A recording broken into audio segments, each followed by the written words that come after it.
హైదరాబాద్ కేంద్రీయ విశ్వవిద్యాలయంలో విద్యార్థి రోహిత్ ఆత్మహత్యకు కారకులైన వారిపై చర్యలు చేపట్టాలంటూ విద్యార్థులు చేపట్టిన ఆమరణ నిరాహార దీక్షను భద్రతా సిబ్బంది భగ్నం చేశారు. విద్యార్థుల ఆరోగ్యం క్షీణించడంతో వారిని ఆసుపత్రికి తరలించారు. అంతకుముందు విద్యార్థుల్ని పరామర్శించిన రాజకీయ పార్టీల నేతలు సంఘీభావం ప్రకటించారు. ఆత్మహత్యకు కారణమైన వారిని శిక్షించాలని రోహిత్ తల్లి, కుటుంబ సభ్యులు డిమాండ్ చేశారు.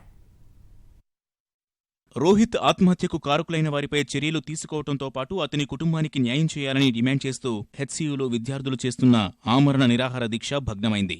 రక్తపోటు, చక్కెర నిల్వలు పడిపోయి వారి ఆరోగ్యం క్షీణించటం వల్ల దీక్ష ఉపసంహరించుకోవాలని వైద్యులు కోరారు. అందుకు విద్యార్థులు అంగీకరించకపోవడం వల్ల రంగంలోకి దిగిన భద్రతా సిబ్బంది ఒక్కొక్కరిని వ్యూహాత్మకంగా మొత్తం 7 ఆసుపత్రికి తరలించారు. వీరిని తరలించే సమయంలో స్వల్ప ఉద్రిక్తత చోటు చేసుకుంది. భద్రతా సిబ్బంది వెనక్కి వెళ్లాలంటూ పెద్ద ఎత్తున నినాదాలు చేశారు.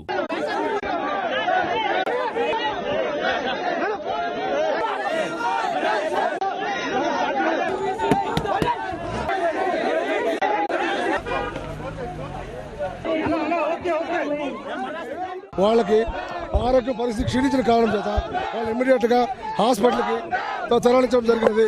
డాక్టర్ ట్రీట్మెంట్ చాలా అవసరం కాబట్టి వాళ్ళ బాడీ చల్లకైపోతుంది. దాన్ని బట్టి దృష్టిలో ఉంచుకొని ఇమ్మీడియట్ గా డాక్టర్ ట్రీట్మెంట్ అవసరం కాబట్టి ఇమ్మీడియట్ గా వాళ్ళని యూనివర్సిటీ హెల్త్ సెంటర్కి షిఫ్ట్ చేయడం జరిగింది. అంతకుముందు రోహిత్ ఆత్మహత్యపై ఆందోళన చేస్తున్న విద్యార్థుల్ని నేతలు పరామర్శించారు. తెలుగు రాష్ట్రాల పీసీసీ అధ్యక్షులు ఉత్తమ్ కుమార్ రెడ్డి, రఘువీరారెడ్డి విద్యార్థులకు సంఘీభావం తెలిపారు. అవసరమైతే రాష్ట్రపతిని కలిసి పరిస్థితిని వివరిస్తామని ఉత్తమ్ కుమార్ రెడ్డి వెల్లడించారు. సిపిఐ జాతీయ కార్యవర్గ సభ్యుడు నారాయణ కేంద్ర రాష్ట్ర ప్రభుత్వాల తీరును తప్పుబట్టారు. ఇది కేవలం ఐసోలేట్ చూడడం కాదు. ఇది హైదరాబాద్ యూనివర్సిటీలో రోహిత్ మరణం పట్ల వచ్చిన పిలుపు కాదు.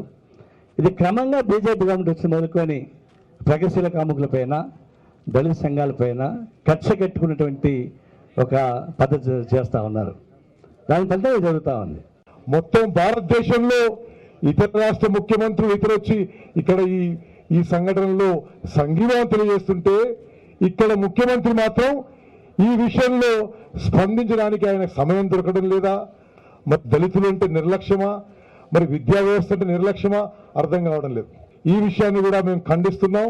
మీ విద్యా వ్యవస్థ నార్మల్స్కి చేరుకోవాలంటే అక్కడున్న విద్యార్థులు కోరినట్టుగా ముందు వైస్ ఛాన్సలర్ అప్పారావుని తొలగించాల్సింది చెప్పి మేము డిమాండ్ చేస్తాం. తన కుమారుణ్ణి హెచ్సీయూ వర్గాలు ఎందుకు సస్పెండ్ చేశాయో ఇప్పటి వరకు తెలియజేయలేదని రోహిత్ తల్లి, కుటుంబ సభ్యులు వాపోయారు.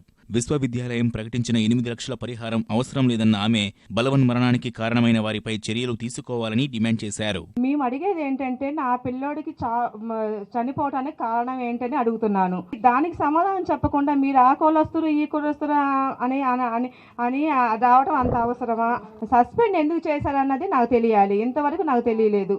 ఆ చావుకు కారణమైన వాళ్ళు కఠినంగా శిక్షించాలి. నేను కోరుకునేది అదొక్కటేను. రోహిత్ ఆత్మహత్యను విపక్షాలు రాజకీయం చేస్తున్నాయంటూ భాజపా శ్రేణులు కరీంనగర్, నల్గొండ, హైదరాబాద్లో ఆందోళన చేశాయి. శవ రాజకీయాలు మానుకోవాలని సూచించాయి.